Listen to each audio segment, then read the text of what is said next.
Superfast news, जनसामान्यांचा आवाज। भारतीय जनता पक्षाच्या निष्ठावान कार्यकर्त्यांवर तसेच शेवगाव शहर व तालुक्यावर लोकप्रतिनिधींकडून अन्याय होत असून शहर व तालुक्याला कोणी वाली राहिलेला नाही। त्यामुळे आगामी काळात शेवगावचे प्रश्न व मूळ भाजप कार्यकर्त्यांना न्याय देण्यासाठी आपापसातील मतभेद विसरून एकत्र काम करण्याचा निर्णय घेतल्याचा माजी जिल्हा परिषद सदस्य अशोक आहुजा व भाजपचे प्रदेश चिटणीस अरुण मुंढे यांनी पत्रकार परिषदेत जाहीर केले।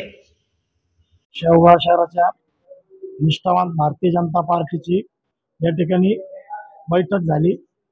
या बैठकीत प्रदेशाचे चिटणीस नगरसेवक अरुण भाऊ मुंडे, अजून दुसरे नगरसेवक अंकुशराव कुसळकर, नगरसेवक शब्बीर भाई, नगरसेवक कमलेशजी गांधी, नगरसेवक अजय भारसकर, नगरसेवक डिगू तात्या आणि एक दोन नगरसेवक कार्यकर्ते खऱ्या अर्थाने गेली 8-10 वर्षापासून या प्रामाणिक जे निष्ठावान भारतीय जनता पार्टीचे कार्यकर्ते आहेत त्यांच्यावर सातत्याने अन्याय केला जातोय। आता जे तालुका अध्यक्षाची निवड झाली त्याचा पक्षात कोणतंही योगदान नाही, त्यांचा कोणताही पक्षात संघर्ष नाही, पक्षासाठी त्यांनी एकही केस घेतली नाही आणि त्याला एवढी मोठी जबाबदारी लोकप्रतिनिधींनी एक त्यांचा नातेवाईक म्हणून या ठिकाणी दिलेली आहे।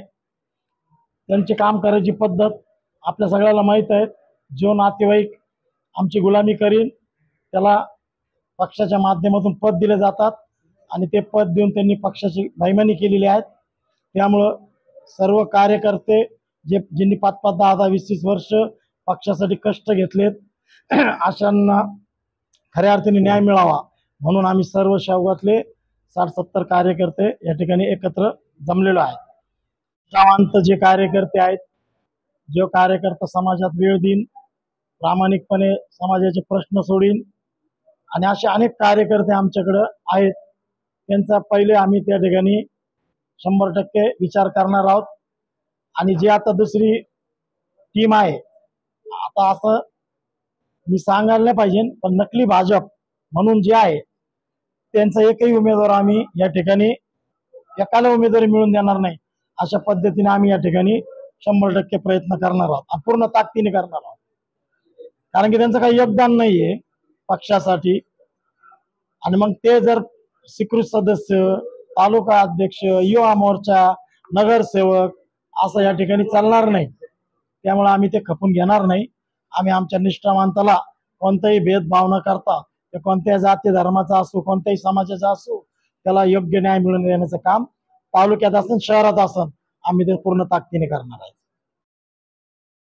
अरुण मुंडे म्हणाले की आहुजा यांचे भाजपमधील योगदान मोठे आहे, मात्र लोकप्रतिनिधींनी स्वतःचे राजकारण सुरक्षित ठेवण्यासाठी आमच्यात सातत्याने वाद कसे होतील यासाठी खतपाणी घातले।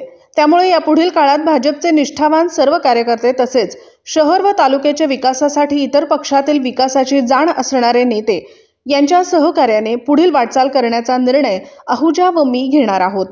पूर्वीच्या काळात कुठलीही सत्ता नसताना भाजपचे जिल्हा परिषदेचे 3 व पंचायत समितीचे 4 असे सदस्य निवडून येत होते, मात्र 2014 पासून भाजपचा आमदार असताना एकही जागा भाजपची शेवगाव तालुक्यात निवडून आली नाही। कोणी निवडून आलेच तर आपल्याला प्रतिस्पर्धी तयार होईल अशी भीती लोकप्रतिनिधींना सातत्याने वाटत आहे, म्हणून पाडापाडीचे राजकारण त्यांनी पक्षांतर्गत केले।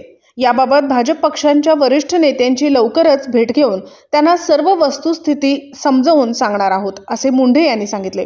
यावेळी भाजप उद्योग आघाडीचे जिल्हाध्यक्ष अमोल सागडे, माजी नगरसेवक शब्बीर शेख, कमलेश गांधी, अंकुश कुसळकर, अजय भारसकर, हाजी सालार शेख, प्रेमसुख जाजू, राजेंद्र तरटे, गणपत कर्डिले, अभय पालवे, अमोल घोलप, ॲडव्होकेट श्याम कणगरे, बंडू मेहेर, नितीन फुंदे, नंदकुमार मुंढे, गणेश गर्जे, सुनील जगताप, बाळासाहेब कोळगे, अतुल भोकरे, दीपक आहुजा, तुकाराम आंधळे, मच्छिंद्र बर्वे यांच्यासह भाजपचे कार्यकर्ते मोठ्या संख्येने उपस्थित होते।